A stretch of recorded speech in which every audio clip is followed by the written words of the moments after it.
Flosstube. I'm Michelle from Michelle's Romantic Tangle, and I have already done a couple of videos about how I grid my fabric, and this one is going to be about how you don't necessarily need to grid the fabric for the entire project. This is a Caledonian Sky, and I kitted it up back in 2001, 2002, and it's been packed away ever since. When I started it for Mania last year, I didn't want to grid the fabric because these just seemed like really long lines to grid, and I thought I could do it without the gridding, and I've done this much without the gridding. It's been fine. In hindsight, it would have been easier with the grid lines, but I was doing great until I got right here, and there's a tree in this edge of the design, and it's not a symmetrical tree or a tree with easy to follow branches. It's a very splotchy shadow of a tree. There's no way I'm going to be able to count that. And if I count the tree wrong, this far edge might not be right.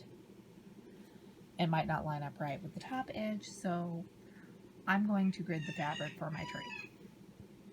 What I am doing, I have this rock or whatever it is, I've decided is the most important part of the design to be in the right place in relationship with the tree and everything else.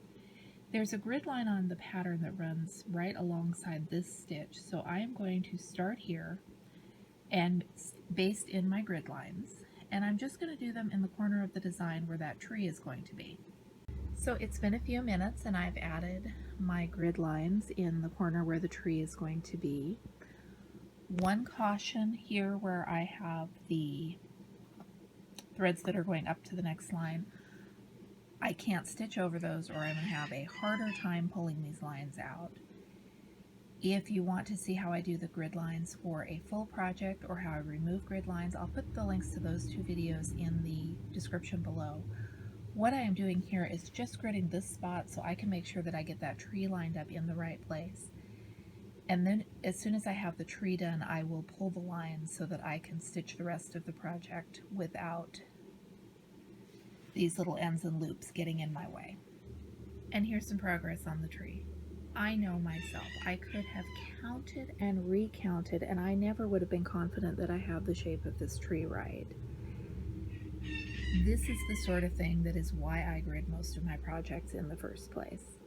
But on this project, really the only gridding that I had to have was here in this corner. It would have been convenient over here on the left, but I could easily make do without it. Once I get the bulk of the tree stitched and I have the outlines of the tree's shadow to use to keep the position of the other colors where I want it, I will pull out this gridding and finish the rest of the project without it. So gridding is not all or nothing. You can just grid the portion of your project where you feel that it will be helpful, and if you plunge into a project without gridding and decide later that gridding would be beneficial, you can add those grid lines later.